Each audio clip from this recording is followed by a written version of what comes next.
Hello student, आप सभी का सक्सेस साइन में स्वागत है। मैं शिवानी मिश्रा आप लोगों को होम साइंस पढ़ा रही हूँ। जैसा कि हमने बताया है कि मेरी जो क्लास है सब बिल्कुल फ्री है। इसमें ऐसा आप कोई पैसे नहीं लग रहे हैं, तो आप लोग चाहें तो नोट्स बना सकते हैं।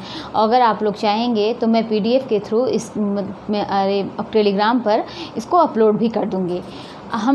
अभी तक हम लोगों ने पिछली क्लास में क्या पढ़ा था? हम लोगों ने पूरा होम मैनेजमेंट, गृह प्रबंधन के बारे में पढ़ा। एक प्रबंधक के अंदर क्या गुण होने चाहिए, हमने उसको जाना। अब हम लोग देखते हैं, हमने प्रबंधक के गुण को जाना और यहाँ तक कि होम मैनेजमेंट, गृह प्रबंधन के चरण के बारे में हमने समझा। आयोजन क्या है, संगठन क्या है, नियंत्रण क्या है, मूल्यांकन क्या है, इन सभी के बारे में जाना, इन सभी के चरण के बारे में जाना। आज हम लोग उत्प्रेरक तत्व, गृह प्रबंधन के उत्प्रेरक तत्व के बारे में जानेंगे। किसके बारे में? गृह प्रबंधन के उत्प्रेरक तत्व। गृह प्रबंधन के उत्प्रेरक तत्व। उत्प्रेरक तत्व यहाँ से क्वेश्चन बन चुके हैं। 2021 में PGT में क्वेश्चन आया था कि सौंदर्य जो है वो कैसा मूल्य है। अभी हम लोग आगे डिस्कस करेंगे सौंदर्य कैसा मूल्य है, लेकिन यहाँ से क्वेश्चन बन चुका है, इसीलिए इसको हम लोग बहुत अच्छे से पढ़ेंगे कि गृह प्रबंधन के बहुत इंटरेस्टिंग टॉपिक है। हम इसको समझेंगे कि ये क्या है। इसके गृह प्रबंधन के उत्प्रेरक तत्व ये कितने होते हैं? 3 होते हैं। कितने? 3 होते हैं। कौन कौन से? पहले देखेंगे ये हम लोग इसको जब भी प्रदर्शित करते हैं गृह प्रबंधन के तत्व को, तो ट्रायंगल में प्रदर्शित करते हैं। तो यहाँ पर क्या है? ये मूल्य है, मूल्य और यहाँ पर लक्ष्य और ये स्तर। ये इसी तरीके से नहीं बनाया गया है, लेकिन इसका कुछ बनाने का, इस तरीके से मूल्य को यहाँ पर रखने का इसका कुछ उद्देश्य है। मूल्य हमेशा जो है वो केंद्र में रहता है। सबसे ज़्यादा महत्वपूर्ण क्या है? मूल्य है, क्योंकि मूल्य क्या है, लक्ष्य क्या है, स्तर क्या है, इसके बारे में हम लोग अच्छे से पढ़ेंगे। पहले मूल्य क्या है, मूल्य को देखते हैं। मूल्य को वैल्यू बोलते हैं, वैल्यू बोलते हैं, और लक्ष्य को गोल, और स्तर को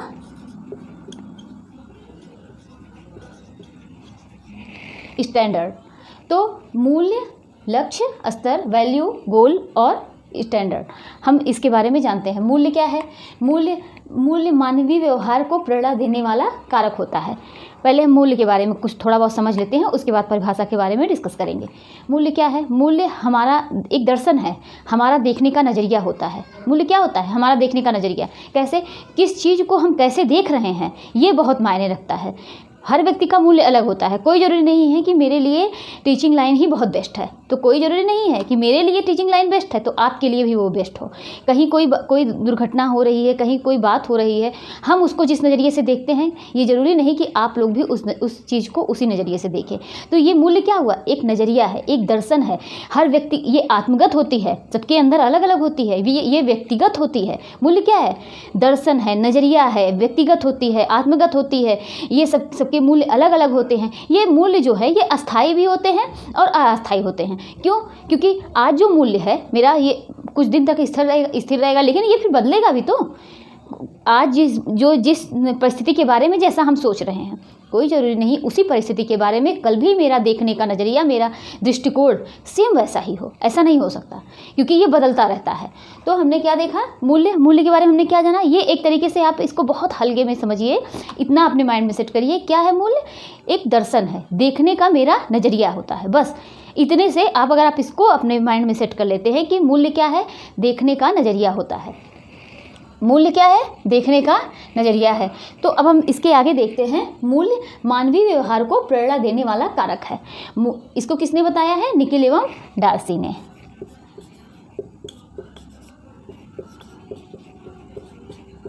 जाहिर सी बात है कि मूल्य, हमारा दर्शन, हमारा देखने का नज़रिया क्या है, ये हमारे व्यवहार को प्रेरित तो करेगा ही।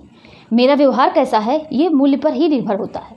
तो हमारा देखने का नज़रिया क्या होता है। निखिल एवं डार्सी ने ये बताया है कि मूल्य मानवीय व्यवहार को प्रेरणा देने वाला कारक है।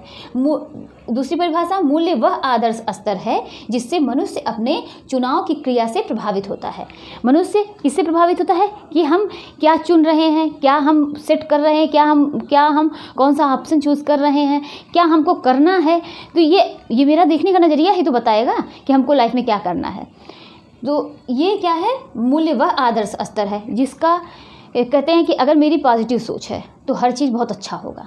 अगर हम सकारात्मक सोचेंगे तो अच्छा होगा, नकारात्मक सोचेंगे तो जाहिर सी बात है कि हर चीज़ नकारात्मक होगी। अगर आप लोग सकारात्मक सोच के पढ़ाई करेंगे, अच्छे से मेहनत करेंगे, तो जाहिर सी बात है एक दिन नौकरी हमारे हाथ में होगी। हम मेहनत करेंगे तो ये हमारा क्या है, हमारा देखने का नज़रिया है। लेकिन कुछ लोग यही सोचते होंगे, हमने 2 बार मेहनत किया, हम टीजीटी नहीं क्लियर कर पाए, अब पता नहीं 3 साल बाद 4 साल बाद कब मेरे एग्ज़ाम होंगे, हम अब पता नहीं फिर कर पाएंगे कि नहीं कर पाएंगे।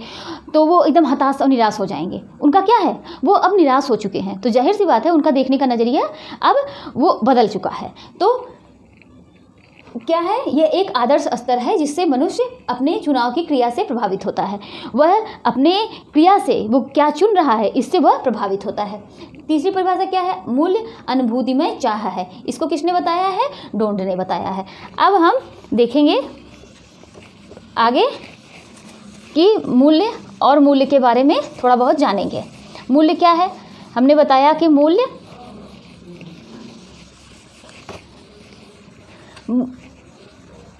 व्यक्तिगत होता है, आत्मगत होता है। मूल्य जो होता है वह संतुष्टि प्रदान करता है। यह ऐच्छिक होती है, यह अनैच्छिक क्रिया नहीं है, क्योंकि हमारा दर्शन, हम क्या देखने का नज़रिया है, ये मेरी ऐच्छिक है। ये अनैच्छिक क्रिया नहीं होती है। यह अस्थाई और अस्थाई दोनों हो सकती है।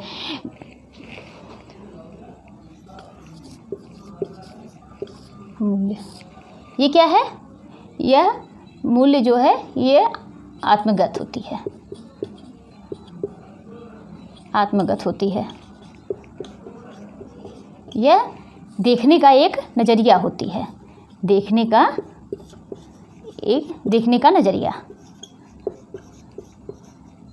नज़रिया। और ये क्या है, ऐच्छिक और अनैच्छिक दोनों होती है।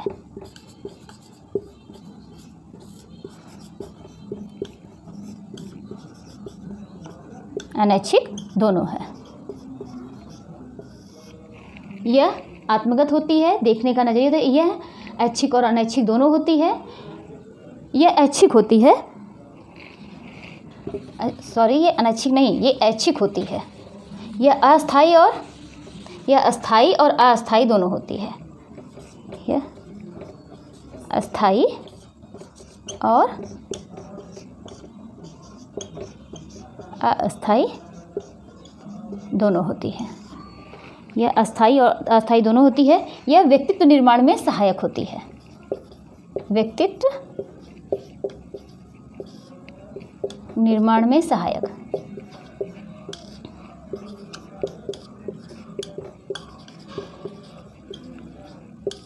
यह व्यक्तित्व निर्माण में सहायक होती है और निर्देशात्मक होती है।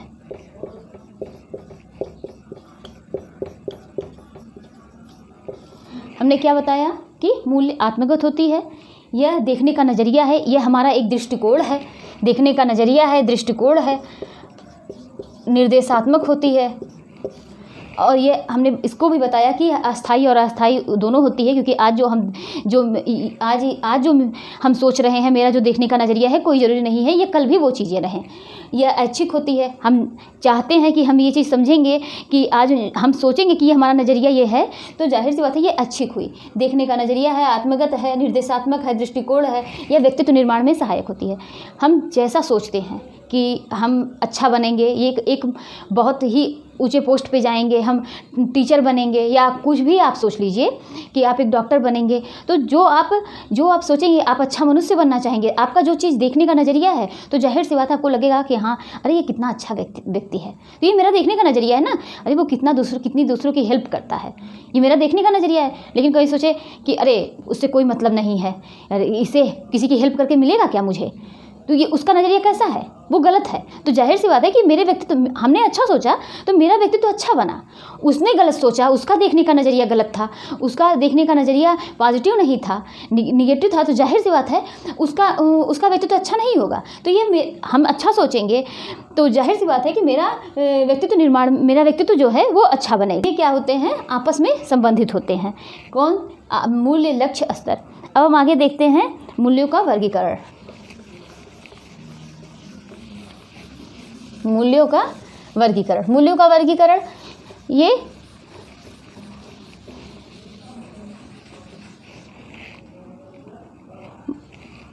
किसके आधार पर, लक्ष्य, स्तर। मूल्यों का वर्गीकरण देखते हैं। मूल्यों का वर्गीकरण किसके आधार पर, ये प्रभुत्व के आधार पर। किसके आधार पर, प्रभुत्व के आधार पर। मूल्यों का वर्गीकरण कितने प्रकार के होते हैं, के आधार पर। ये कितने प्रकार के होते हैं, 2 प्रकार के। प्रभुत्व के आधार पर, प्रभुत्व से लगता ही है कि ये प्रभुत्व मतलब प्रभाव, ये वर्गीकरण, ये जो प्रकार हैं इसके, ये मेरे ऊपर क्या प्रभाव डाल रहे हैं, इसके बारे में हम जानते हैं। आंतरिक व साधनात्मक। आंतरिक व साधनात्मक।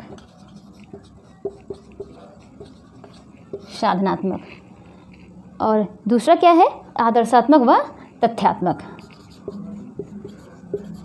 आदर्शात्मक व तथ्यात्मक। हमने क्या बताया, आंतरिक व साधनात्मक। आंतरिक व साधनात्मक मूल्य क्या है, आंतरिक मूल्य जो अंदर होती है, जैसे किसी के माँ बेटे का प्रेम होता है, किसी का अंदर से, कोई व्यक्ति अंदर से सुंदर है, उसका व्यक्तित्व कैसा है, तो ये सब क्या है, आंतरिक। यही पूछा था, यही से क्वेश्चन पूछा था पीजीटी 2021 में। पीजीटी 2021 में यही से क्वेश्चन आया था। क्या, सौंदर्य कैसा मूल्य है, सौंदर्य हुआ, प्रेम हुआ, ये सब कैसा मूल्य है, जो अंदर होती है, व्यक्ति के अंदर होती है, वो कैसा मूल्य है, ये आंतरिक मूल्य है। और आदर्शात्मक व तथ्यात्मक मूल्य, ये प्राकृतिक भी होती है। ये व्यक्ति के अंदर कैसा मूल्य है, ये सब प्राकृतिक होती है, कैसा मूल्य है। सौंदर्य, एक व्यक्ति प्रकृति के द्वारा वो अंदर से ही सुंदर है, तो खूबसूरत है, अंदर से ही सुंदर है, तो जाहिर सी बात है कि वह आंतरिक हुआ। और आदर्शात्मक व तथ्यात्मक, अगर हम पूछ लें कि कौन सा मूल्य इसमें सबसे ज़्यादा प्रभाव डालता है, आदर्शात्मक व तथ्यात्मक, तो आपको क्या लगता है कि आदर्शात्मक एक मतलब ज़्यादा प्रभाव डालेगा या तथ्यात्मक या आंतरिक, क्या लगता है आपको? जाहिर सी बात है कि ये जो मूल्य है, ये आंतरिक मूल्य जो किसी पर ज़्यादा प्रभाव डाले, क्योंकि ये अंदर से वो चीज़ें हैं, उसके अंदर वो क्वालिटी वो अंदर से है। तो अगर पूछ लिया जाए, ये क्वेश्चन आए कि ये दोनों में सबसे ज़्यादा प्रभाव कौन डालता है, तो आंतरिक मूल्य सबसे ज़्यादा प्रभाव डालता है। तो प्रभुत्व के आधार पर हम लोगों ने 2 प्रकार के मूल्य पढ़े, कौन से, आंतरिक और आदर्शात्मक। पार्कर के अनुसार मूल्य कौन से हैं, पार्कर के अनुसार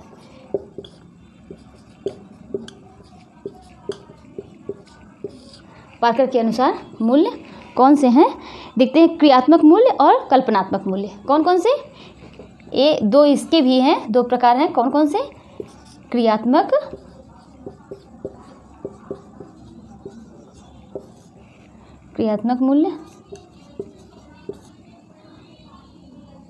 मूल्य और कल्पनात्मक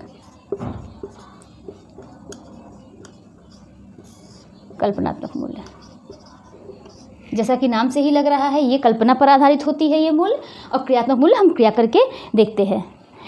ये हमको क्रियात्मक मूल्य हम क्रिया करते हैं, हम देखते हैं, ये वातावरण के साथ हमको समायोजन करना सिखाती है। कल्पनात्मक मूल्य हम कोई चीज़ कल्पना कर रहे हैं, कैसी कल्पना कर रहे हैं, तो अगर हम कोई कल्पना अच्छी, मेरी कल्पना अच्छी है, हम उस चीज़ को प्राप्त करना चाह रहे हैं, तो जाहिर सी बात है उससे मुझे संतुष्टि प्राप्त होगी। तो कल्पनात्मक मूल्य ये हुआ और ये क्रियात्मक मूल्य हुआ। अब हम देखेंगे मैकी के अनुसार मूल्य कितने प्रकार के होते हैं, ये इम्पॉर्टेंट है। मैकी ने कितने प्रकार के मूल्य बताए हैं। हम मैकी के अनुसार हमने कहा कि मैकी के अनुसार कि वैल्यू जो है, मूल्य, वो कितने उसके कौन से कारक हैं, उसको पहले देखने के पहले हम देखते हैं पार्कर ने बताया कौन से कारक मूल्य को प्रभावित करते हैं। तो पार्कर ने कौन से कारक मूल्य को प्रभावित करते हैं, इन्होंने प्रेम बताया है, संतोष बताया है, धर्म बताया है। ये चीज़ें कई किताबों में कई राइटर देखेंगे तो उनके कोई ने 7 बताया, कोई 8 लिख दिया है। तो जाहिर सी जितनी किताबें हैं उतनी तरीके के लिखे गए हैं। प्रेम है, आदर्श है, सुख है, कला है, धर्म, खेल, स्वास्थ्य, महत्वाकांक्षा, संतोष, इतने पार्कर ने बताया कि कौन सा कारक मूल्य को प्रभावित करता है, यानी ये सब कारक मूल्य पर प्रभाव डालते हैं। अब हम देखेंगे मैकी ने मूल्य के कौन से कारक बताए हैं। मैकी द्वारा बताए गए कारक, ये इम्पॉर्टेंट है। मैकी क्या है? पॉज, POSE, P से प्लानिंग,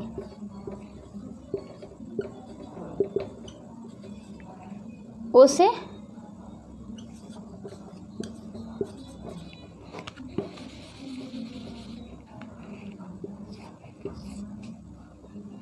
E से इफिशियंसी, S से स्किल और O से ऑर्डर।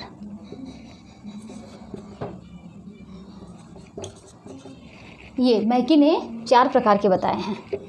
कितने प्रकार के? 4 प्रकार के। प्लानिंग मतलब योजना, स्किल मतलब कौशल, ये क्रमबद्धता हो गया, क्रमबद्धता, स्किल मतलब कौशल और प्लानिंग मतलब योजना और इफिशियंसी मतलब योग्यता।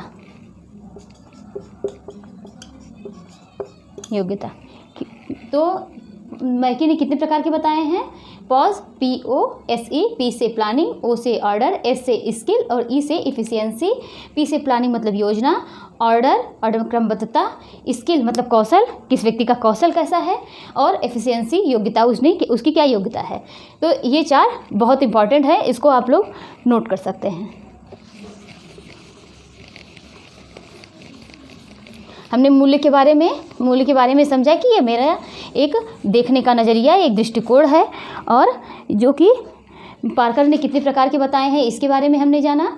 और मूल्य एक दर्शन है, यह ऐच्छिक होती है मूल्य, और यह ऐच्छिक होती है, ये व्यक्तित्व निर्माण में सहायक होती है। अब हम देखेंगे लिंडर्स के अनुसार, लिंडर्स ने कितने प्रकार के मूल्य बताए हैं। लिंडर्स, ये बहुत इंपॉर्टेंट नहीं है, लेकिन आप लोग लिखना चाहें तो लिख सकते हैं। लिंडर्स कौन कौन से? 6 बताए हैं। सैद्धांतिक, आदर्शात्मक, तीसरा सामाजिक,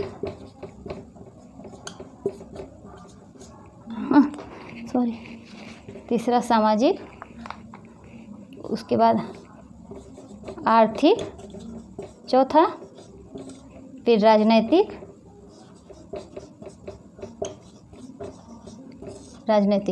कितने प्रकार के हुए? 1 2 3 4 5, और छठा क्या है? धार्मिक है, धार्मिक। ये लिंडर्स ने इतने प्रकार के मूल्य बताए हैं। सैद्धांतिक होता है, आदर्शात्मक होता है, सामाजिक होता है, आर्थिक, राजनैतिक और धार्मिक होता है। अब हम लोग आगे क्या पढ़ेंगे? हम मूल्य के बारे में हम लोगों ने पढ़ा, अब गोल के बारे में पढ़ेंगे। लक्ष्य क्या होता है? लक्ष्य क्या होता है, ये कितने प्रकार के होते हैं, इसके बारे में हम जानेंगे।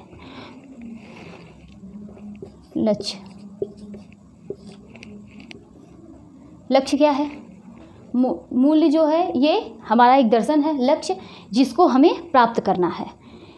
मूल्य क्या हुआ? एक दर्शन है, देखने का नज़रिया है। लक्ष्य, ये हम इसके तहत हमको सबसे ज़्यादा कहाँ पहुँचना है इस पर निर्भर करता है। लेकिन सबसे ज़्यादा इम्पॉर्टेंट कौन केंद्र में होता है? मूल्य होता है। सबसे ज़्यादा महत्वपूर्ण क्या होता है? मूल्य होता है।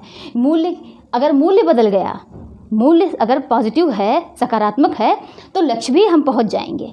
लेकिन अगर मूल्य ही सकारात्मक नहीं है, नकारात्मक है, तो हम लक्ष्य को हासिल नहीं कर पाएंगे। तो अपना देखने का नज़रिया अच्छा होना चाहिए। आप लोग भी मेहनत करिए और जाहिर सी अपना नज़रिया अच्छा रखिए, मेहनत करिए, प्रयास करिए, तो जाहिर सी बात है एक दिन मंजिल आपके हाथ में होगी। तो इसीलिए मूल्य जो है देखने का नज़रिया है, ये लक्ष्य है। अब लक्ष्य क्या है? गोल। हमने क्या कहा? लक्ष्य क्या है? लक्ष्य वह अंतिम बिंदु है, लक्ष्य वह अंतिम बिंदु है जिसकी प्राप्ति हेतु व्यक्ति कार्य करने की इच्छा रखता है। तो हमको क्या करना है? कहाँ पहुँचना है? यहाँ पर पहुँचना है। आप लोगों को, जैसे आप लोगों को क्या है, हम लोगों को टीचिंग लाइन की तैयारी कर रहे हैं, टीजीटी की तैयारी कर रहे हैं, तो वो क्या है? मेरा लक्ष्य है। अब उसके लिए हम जो कार्य कर रहे हैं, हम क्या कर रहे हैं? जाहिर सी बात है कि हम क्या कर रहे हैं? हम वहाँ उस कोचिंग में पढ़ रहे हैं, क्लास कर रहे हैं, एक बुक ले रहे हैं, प्रैक्टिस सेट ले रहे हैं। तो ये सब क्या है? लक्ष्य तक पहुँचने का एक साधन है। वहाँ तक पहुँचने के लिए ये मेरा प्रयास है कि आप लोग भी पढ़ रहे हैं तो और बुक ले रहे होंगे, कोचिंग में एडमिशन ले रहे होंगे, मोबाइल से पढ़ रहे होंगे, तो ये सब क्या है? ये मेरा एक साधन है। तो यहाँ तक पहुँचने के लिए, ये लक्ष्य तक पहुँचने के लिए हम इतने सारे साधनों का प्रयोग कर रहे हैं। तो हमने क्या कहा? लक्ष्य वह अंतिम बिंदु है जिसकी प्राप्ति हेतु तो व्यक्ति कार्य करने की इच्छा रखता है। लक्ष्य परिभाषा को आप लोग नोट कर लिया करिए। लक्ष्य वह अंतिम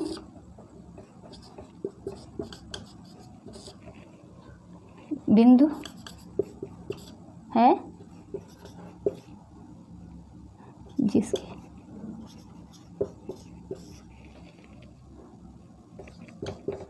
प्राप्ति के लिए व्यक्ति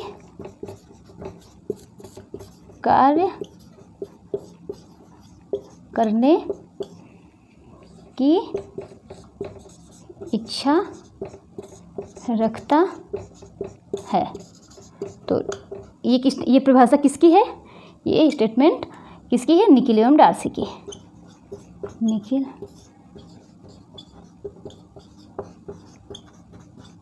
डार्सी। लक्ष्य वह अंतिम बिंदु है जिसकी प्राप्ति के लिए व्यक्ति कार्य करने की इच्छा रखता है। अब हम आगे देखेंगे वैल्यू का वर्गीकरण। वैल्यू का वर्गीकरण ये कितने प्रकार की होती हैं? इसको 3 भागों में बांटा गया है। वैल्यू के प्रकार कौन कौन से हैं? 3।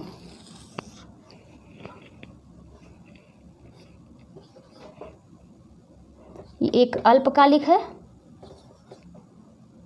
अल्पकालिक गोल। दूसरा गोल ये साधन समाप्ति,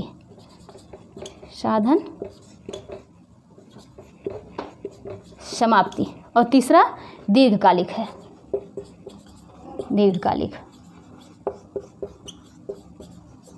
अल्पकालिक को क्या कहेंगे? Short term goal. Short term goal, इसको हम लोग इस तरीके से भी समझ सकते हैं। अल्पकालिक गोल, दीर्घकालिक गोल। पहले हम यहाँ से समझते हैं।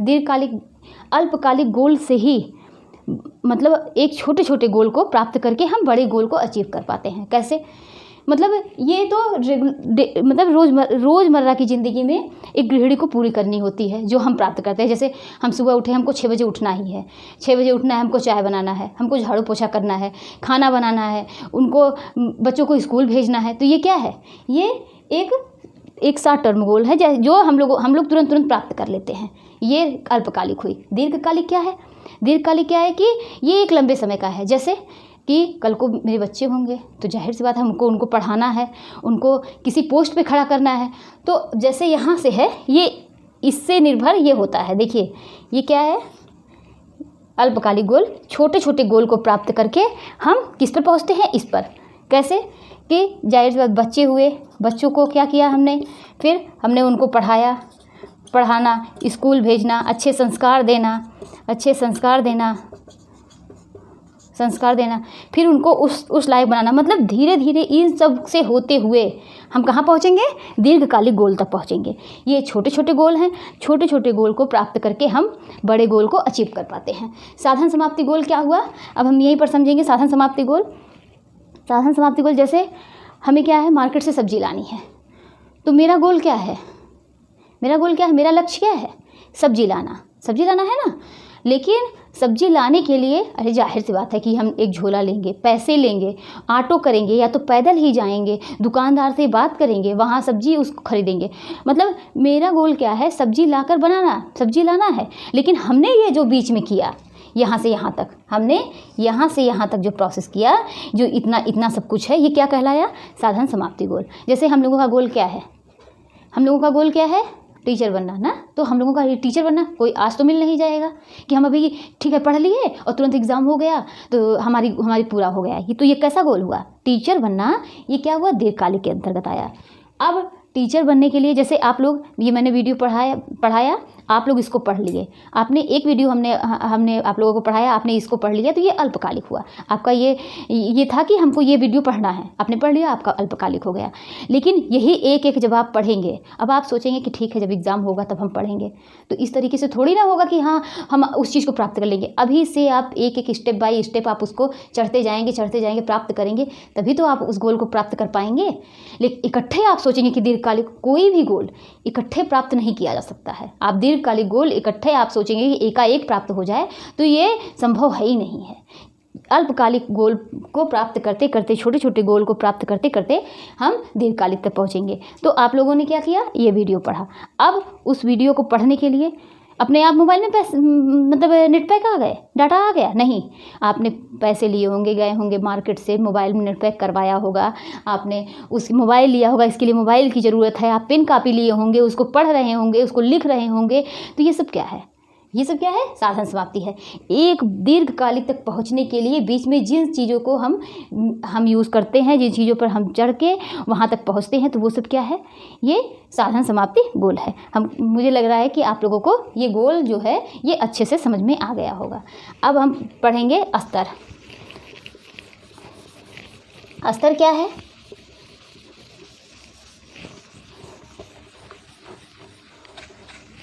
जैसा कि हमने स्टार्टिंग में ही बताया था कि पूरे होम मैनेजमेंट में सबसे ज़्यादा निकिल डार्सी और निकिल डार्सी की परिभाषा एकदम फेमस है। हर चीज़ों में इन लोगों की परिभाषा देखी जाती है। निकिल डार्सी ने बताया क्या है अस्तर को? अस्तर क्या है? अस्तर ये क्या है? मापक यंत्र है, एक मापक यंत्र है। किसी का लेवल कैसा है, वो उसकी सोच क्या है, उसका लेवल कैसा है, ये हम इसको माप सकते हैं। अस्तर क्या है? एक मापक यंत्र है। हमने क्या कहा? अस्तर क्या है? मापक यंत्र है, इसको मापा जा सकता है। अस्तर क्या है? ये परिवार के सदस्यों का भविष्य होता है कि उसका स्टैंडर्ड कैसा है। हमको शादी में जाना है, हमको पार्टी में जाना है, या मेरा कोई इंटरव्यू है, अब मेरे पास कपड़े नहीं हैं, चाहे तो हम जाएं चाहे ना जाएं, चाहे जो मेरे पास है हम वही पहन के चले जाएं, मेरा स्टैंडर्ड कैसा है ये दिखाता है अस्तर। तो अस्तर क्या है? ये परिवार के सदस्यों का भविष्य होता है और संपूर्ण जीवन का ये मानचित्र प्रदर्शित करता है। अस्तर परिवार के सदस्यों का भविष्य होता है और संपूर्ण जीवन का मानचित्र प्रदर्शित करता है। हमने क्या देखा? मूल्य, लक्ष्य, अस्तर। आज हम लोगों ने गृह प्रबंधन के उत्प्रेरक तत्व के बारे में जाना। मूल्य, वैल्यू, लक्ष्य, गोल, अस्तर, स्टैंडर्ड। मूल्य सबसे केंद्र में होता है, जो कि बहुत इंपॉर्टेंट होता है। ये लक्ष्य क्या है? जिसको जहाँ तक हम लक्ष्य निर्धारित करते हैं, जहाँ तक हमको पहुँचना है। स्टैंडर्ड इन दोनों के बीच में होता है कि मेरा स्टैंडर्ड कैसा है।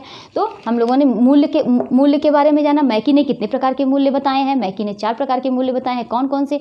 POSE। कौन कौन से? P से प्लानिंग, O से ऑर्डर और POSE, S से स्किल और E से इफिशियंसी। 4 प्रकार के मैकी ने मूल्य बताए हैं। और मूल्य कितने और उसके कौन कौन से प्रकार हैं? साधनात्मक मूल्य है और आदर्शात्मक मूल्य है। सौंदर्य कैसा मूल्य है? ये आंतरिक मूल्य है, आंतरिक मूल्य है और साधनात्मक आदर्शात्मक मूल्य होता है। तो मूल्य हम लोगों ने कई प्रकार मूल्य के पढ़े हैं। अब हम आगे इसके बारे में हम लोगों ने समझ लिया अस्तर क्या है, मूल्य क्या है, लक्ष्य क्या है। मूल्य, लक्ष्य, अस्तर अब हम लोग नेक्स्ट क्लास में देखेंगे कि डिसीजन मेकिंग क्या है, निर्णय प्रक्रिया क्या देखेंगे, निर्णय प्रक्रिया, निर्णय प्रक्रिया क्या है, निर्णय प्रक्रिया। एक एक टॉपिक हम रेगुलर क्लियर करते चल रहे हैं। अगर आप लोग भी आसानी से चाहेंगे तो आसानी से इसको पढ़ सकते हैं और समझ सकते हैं। इसीलिए बार बार हम परिभाषाओं पे ज़्यादा जोर देते हैं कि आप लोग परिभाषा को अगर सुनेंगे भी तो हो सकता है दिमाग में उस समय ऑप्शन में आए तो आप लोग का दिमाग क्लिक कर जाए, माइंड क्लिक कर जाए कि हाँ यही है। तो आप एक एक चीज़ हम लोग पढ़ते हुए क्लियर करते हुए जा रहे हैं। निर्णय क्या है, निर्णय प्रक्रिया। निर्णय प्रक्रिया गृह प्रबंधन का एक महत्वपूर्ण चरण होता है। हमने जिस तरीके से योजना बनाई, प्लानिंग किया, तो निर्णय लेना ये गृह प्रबंधन का एक बहुत ही महत्वपूर्ण चरण है। आगे हम लोग नेक्स्ट क्लास में हम लोग निर्णय प्रक्रिया के बारे में पढ़ेंगे।